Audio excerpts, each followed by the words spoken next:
Alejandro Magno, el hombre que quiso conquistar el mundo. Hay vidas que no caben en una sola vida. Alejandro de Macedonia murió con 32 años.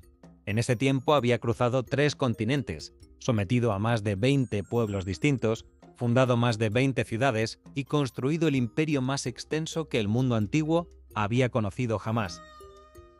Desde el Mediterráneo hasta los confines de la India, su nombre era pronunciado con reverencia, con miedo o con asombro, pero nunca con indiferencia. No era solo un conquistador, era un estudiante de Aristóteles que dormía con la Ilíada bajo la almohada. Era un rey que lloraba en público la muerte de su mejor amigo. Era un hombre que creía, con una convicción que nunca lo abandonó, que tenía sangre divina en las venas. Esta es su historia. Y como toda gran historia, empieza mucho antes de que él naciese. La noche del 20 de julio del año 356 a.C. fue, según los cronistas antiguos, una noche de prodigios. Mientras Olimpia, reina de Macedonia, daba a luz al hijo de Filipo II en el palacio de Pella, un incendio destruía el templo de Ártemis en Éfeso, uno de los lugares más sagrados del mundo griego, considerado una de las 7 maravillas del mundo antiguo. Los adivinos de la época, siempre dispuestos a encontrar conexiones entre los grandes sucesos, interpretaron el incendio como una señal. Algo había nacido esa noche que habría de incendiar el mundo. No se equivocaron. Cuenta Plutarco que aquella misma noche, Filipo II recibió 3 noticias al mismo tiempo. Que su general Parmenión había ganado una importante batalla, que su caballo había vencido en los Juegos Olímpicos y que le había nacido un hijo. Los adivinos le dijeron que un hombre al que acompañaban 3 victorias simultáneas engendraría un hijo invencible. Filipo, hombre práctico y supersticioso a partes iguales, lo creyó. Pero la historia del nacimiento de Alejandro tiene otra capa, más oscura y más fascinante. Olimpia no era una mujer ordinaria. Era una princesa del Epiro, devota fanática del culto a Dioniso y a las serpientes sagradas, a las que, según se decía, dormía en su cama. Desde el principio alimentó en su hijo la convicción de que su padre verdadero no era Filipo, sino el mismísimo Zeus. Algunos relatos antiguos afirman que la propia Olimpia contó que había concebido a Alejandro tras una visita nocturna del dios en forma de serpiente. ¿Lo creía ella? ¿Lo creía Alejandro? Lo que sabemos es que Alejandro pasó toda su vida comportándose como si fuese cierto. Para entender a Alejandro, hay que entender primero a su padre, porque sin Filipo no habría habido Alejandro. Y esa es quizás la mayor ironía de la historia. El hombre que construyó la máquina que su hijo usaría para conquistar el mundo, murió asesinado antes de ver lo que había creado. Filipo Dosmos era un genio militar. Cuando llegó al trono de Macedonia en el 359 a.C., heredó un reino amenazado por todos lados, con un ejército mediocre y una nobleza dividida. En menos de 2 décadas lo transformó en la potencia dominante del mundo griego. Su mayor innovación fue la falange macedónica. Una formación de infantería donde los soldados llevaban sarisas, lanzas de casi 6 metros de longitud, organizados en filas tan compactas que el enemigo veía acercarse una muralla de puntas de metal imposible de penetrar frontalmente. Combinada con una caballería de élite en los flancos, la falange macedónica era casi invencible. Filipo también era un diplomático consumado. Sabía cuándo pelear y cuándo negociar, cuándo sobornar y cuándo amenazar. Unificó Grecia no solo por la fuerza, sino por la astucia, y cuando murió había preparado ya la invasión del Imperio Persa, el proyecto más ambicioso del mundo griego. La relación entre Filipo y Alejandro fue intensa, admirable y profundamente complicada. Filipo admiraba a su hijo, pero también lo temía.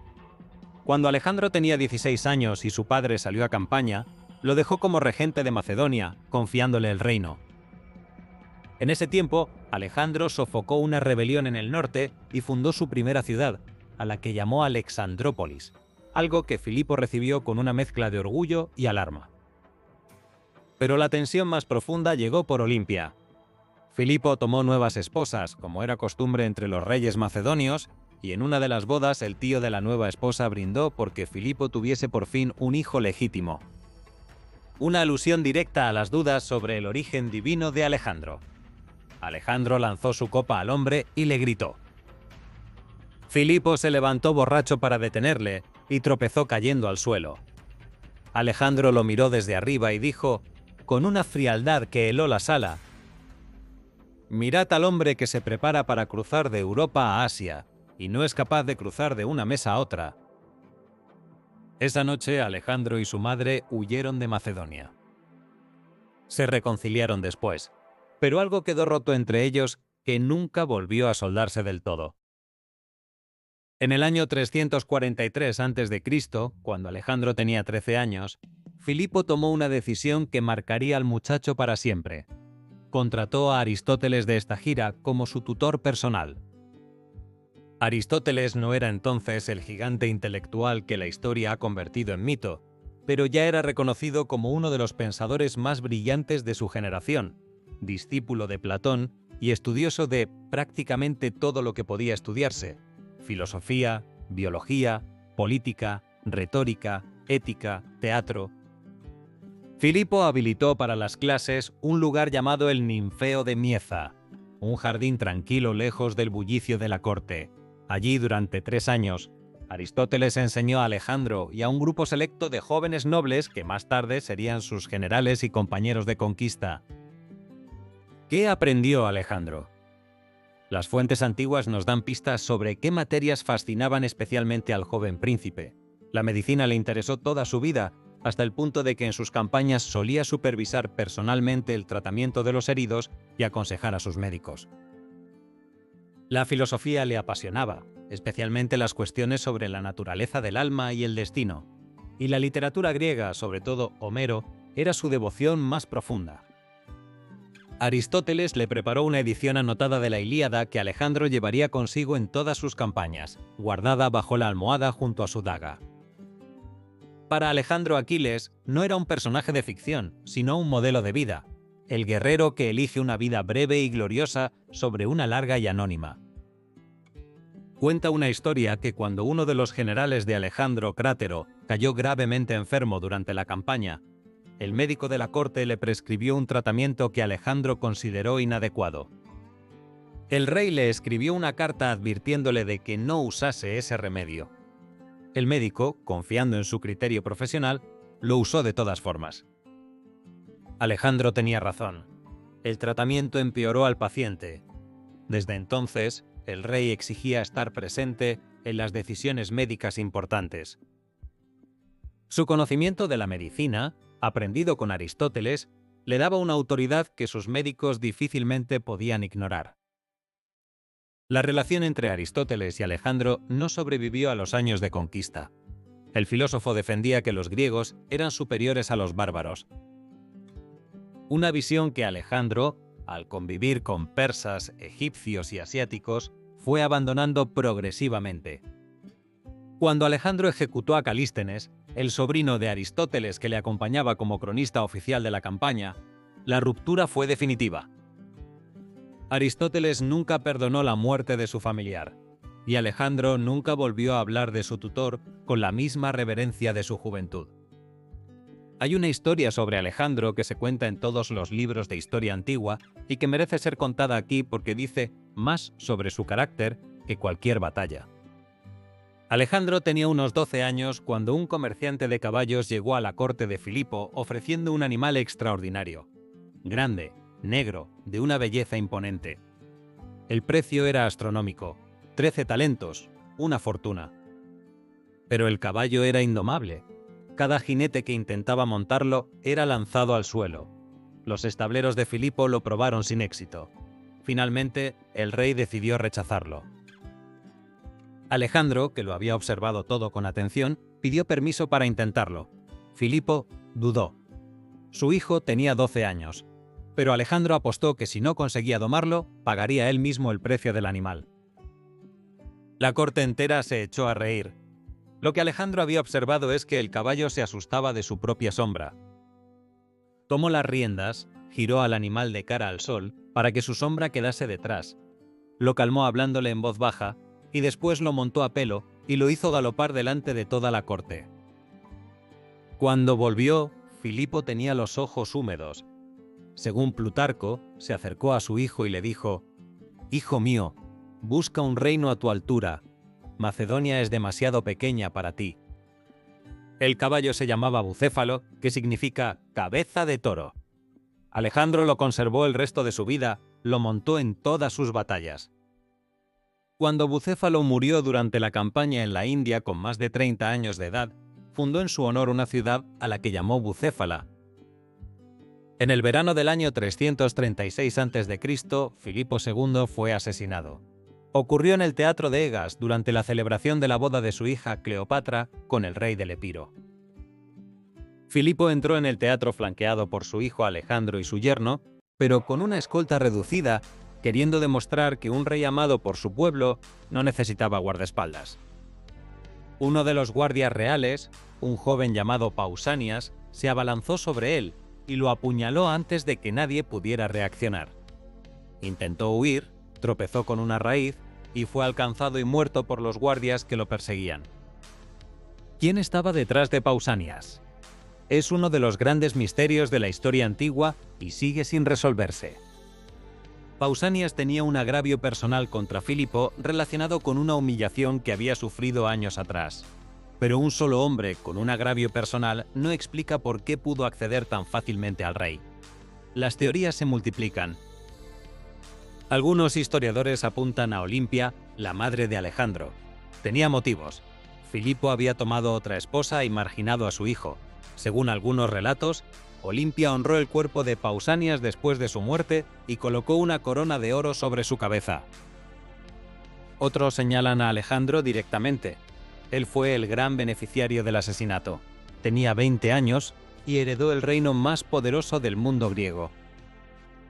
Y otros señalan a Persia, cuyo rey tenía motivos para eliminar al hombre que estaba preparando una invasión. Nunca sabremos la verdad. Pero Alejandro, en cuanto tomó el trono, actuó con una velocidad que sugería que llevaba tiempo preparado para ese momento. En los primeros meses tras la muerte de Filipo, Alejandro demostró que era mucho más que un joven heredero. Ejecutó a todos los posibles rivales al trono, incluyendo a un primo y a otros miembros de la familia real que podían representar una amenaza.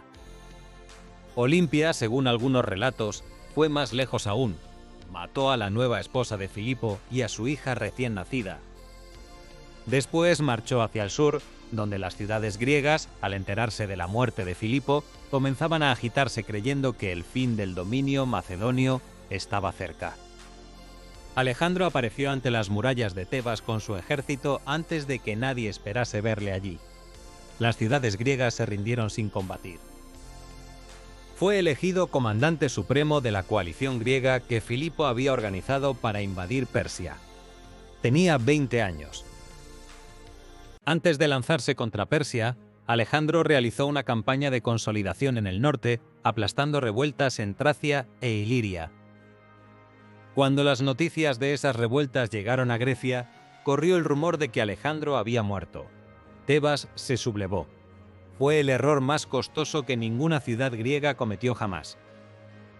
Alejandro regresó del norte con una velocidad que dejó a los tebanos sin tiempo de prepararse. Cuando la ciudad cayó, ordenó su destrucción total. 30.000 tebanos fueron vendidos como esclavos. Solo los templos y la casa del poeta Píndaro fueron respetados. El mensaje para el resto de Grecia fue inequívoco. La rebelión tiene un precio que ninguna ciudad puede permitirse pagar. En el 334 a.C., Alejandro cruzó el Helesponto hacia Asia con un ejército de unos 35.000 hombres. Antes de la primera batalla, visitó Troya, la ciudad de la Ilíada, y corrió desnudo alrededor de la tumba de Aquiles. Ofrendó en su honor y declaró que lo envidiaba por haber tenido a Homero para cantar sus hazañas. Luego fue a Gordio, en la actual Turquía, donde estaba conservado el famoso nudo gordiano, una maraña de cuerda que sujetaba el carro del legendario rey Gordias. La profecía decía que quien desatase el nudo gobernaría Asia. Muchos lo habían intentado sin éxito. Alejandro lo examinó un momento, desenvainó la espada y lo cortó de un tajo. Algunos dicen que hizo trampa, otros dicen que entendió algo que los demás no habían comprendido, que ciertas situaciones no se resuelven siguiendo las reglas, sino cambiando las reglas. Esa capacidad de pensar de forma radicalmente distinta a sus contemporáneos sería la clave de todas sus victorias. La primera gran prueba militar de Alejandro llegó en el río Gránico, en la primavera del 334 a.C. Los persas habían concentrado su caballería en la orilla opuesta, en una posición defensiva fuerte.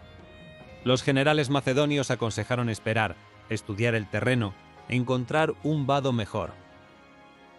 Alejandro cruzó el río de frente, bajo una lluvia de proyectiles, al frente de su caballería de compañeros. En el combate que siguió, casi murió. Un noble persa le golpeó en el casco con una cimitarra y levantó el brazo para darle el golpe final, cuando Clito, uno de sus generales, le cortó el brazo de un tajo, salvándole la vida. Fue la primera de varias ocasiones en que Alejandro estuvo a punto de morir en batalla. Nunca aprendió a combatir desde la retaguardia. Siempre estuvo en primera línea, lo que inspiraba a sus hombres y aterrorizaba a los estrategas que lo observaban desde el bando contrario. Poco después del Gránico, Alejandro cayó gravemente enfermo. Su médico personal, un hombre llamado Filipo de Acarnania, preparó un remedio.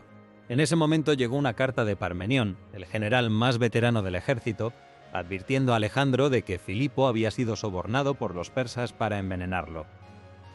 Alejandro leyó la carta, la guardó, y cuando su médico entró con la copa de medicina, se la tendió. Mientras Filipo bebía de su propia copa, Alejandro le entregó la carta para que la leyese. El médico palideció al leerla. Alejandro lo miró tranquilamente mientras bebía el remedio. No fue envenenado. Se recuperó en pocos días. Y la historia recorrió todo el ejército. Su rey confiaba en sus hombres con una convicción que ninguna amenaza podía quebrar. La lealtad que ese gesto generó entre sus tropas no tenía precio. La segunda gran batalla, en Iso en el 333 a.C., fue aún más decisiva. Darío III, el rey de Persia, había reunido un ejército enormemente superior en número y se había colocado en los flancos de Alejandro, cortándole la línea de suministros. Era una trampa perfecta en teoría, pero el terreno estrecho junto al mar redujo la ventaja numérica persa. Alejandro rompió el centro enemigo con una carga directa y Darío, al ver que la línea cedía y que el macedonio avanzaba directamente hacia él, huyó del campo de batalla en su carro, abandonando a su ejército. En el campamento persa capturado encontraron algo que impactó a Alejandro: la madre, la esposa y las hijas de Darío, que habían acompañado al rey a la campaña. Alejandro las trató con el máximo respeto, aseguró que nadie las tocaría y les garantizó todos los honores que les correspondían como familia real. La madre de Darío, según los relatos, llegó a tratar a Alejandro con el afecto de un hijo. Era un gesto calculado, sin duda. Pero también revelaba algo genuino en el carácter de Alejandro, una capacidad para tratar a los vencidos con una magnanimidad que sus contemporáneos encontraban desconcertante. Después de Iso, Alejandro no persiguió a Darío de inmediato. En cambio, marchó hacia el sur, hacia Fenicia y Egipto, para asegurarse el control del Mediterráneo oriental antes de adentrarse en el corazón del imperio persa.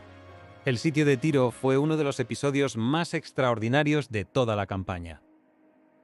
Tiro era una ciudad insular, construida sobre una roca en el mar, considerada inexpugnable.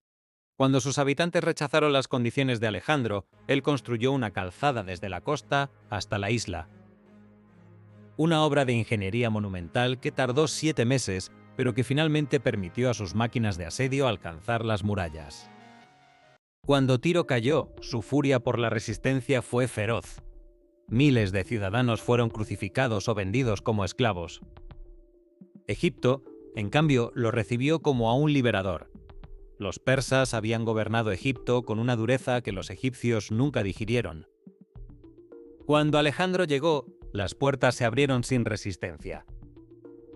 Lo que ocurrió a continuación es uno de los episodios más misteriosos de toda la vida de Alejandro. En lugar de quedarse en Memphis o en la nueva ciudad que estaba fundando en la costa, llamada Alejandría, y destinada a convertirse en una de las ciudades más importantes del mundo, Alejandro emprendió una marcha de varios días a través del desierto del Sigua para visitar el oráculo de Amón, el dios egipcio que los griegos identificaban con Zeus. El viaje era peligroso. El desierto podía matar a un ejército. Pero Alejandro insistió. Cuando llegó al templo, el sumo sacerdote salió a recibirle y le saludó llamándole Hijo de Amón, lo que en la tradición egipcia significaba Hijo de Dios. Alejandro entró solo al santuario para consultar al oráculo. Nadie supo jamás qué preguntó ni qué respuesta recibió. Cuando salió, dijo a sus compañeros que había recibido la respuesta que su corazón deseaba y no añadió más. ¿Qué le dijo el oráculo? ¿Confirmó su naturaleza divina? ¿Le reveló el límite de su destino? ¿O simplemente le dijo lo que quería escuchar? Es uno de los grandes misterios de la antigüedad.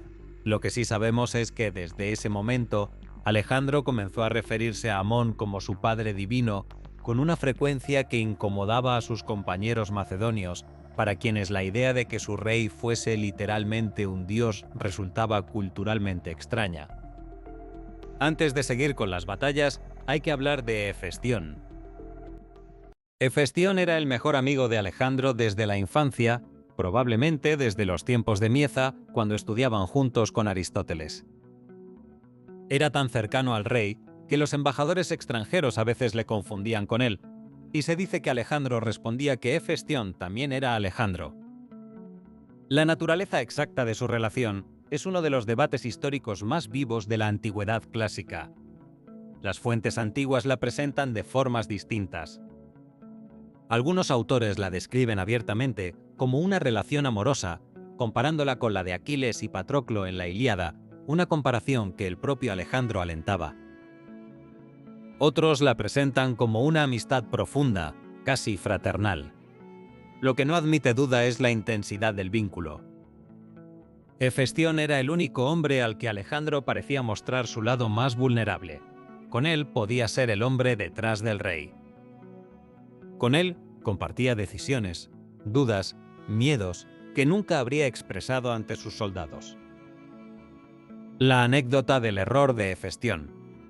Cuando la madre de Darío estaba en el campamento macedonio, en una ocasión confundió a Hefestión con Alejandro y se postró ante él. Hefestión, desconcertado, no supo qué hacer.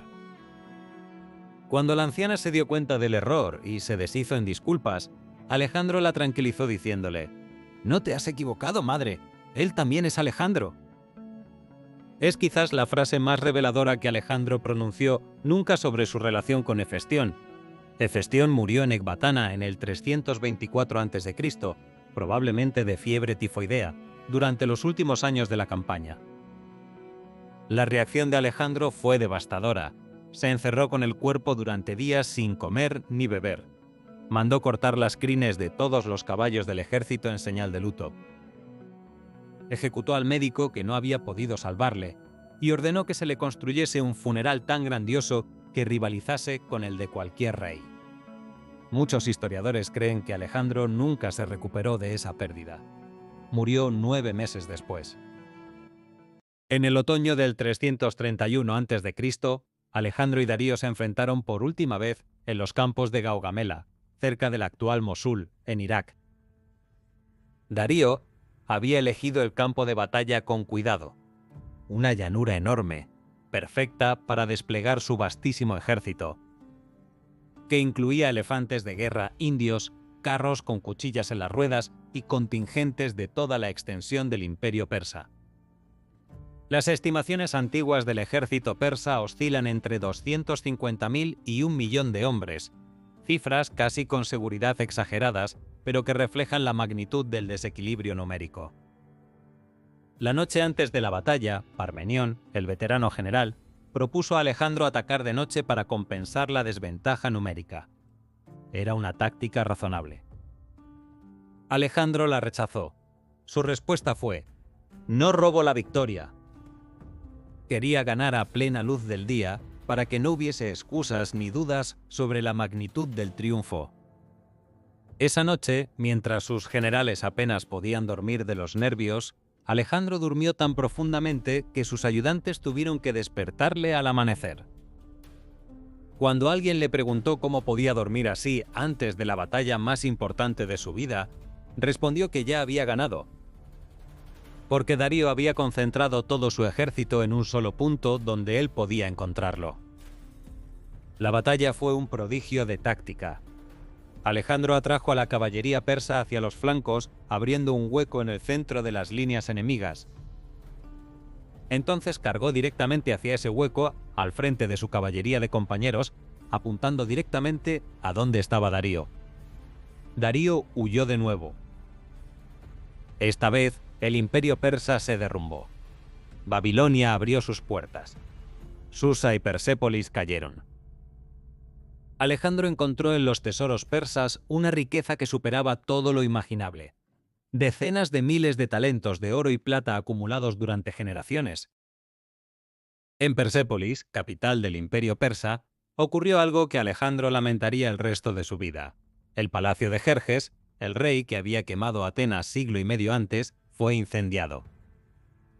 Los relatos difieren sobre si fue un acto deliberado de venganza o el resultado de una noche de celebración borracha. Alejandro, según algunos autores, intentó apagar el fuego en persona cuando se dio cuenta de lo que estaba pasando, pero era demasiado tarde.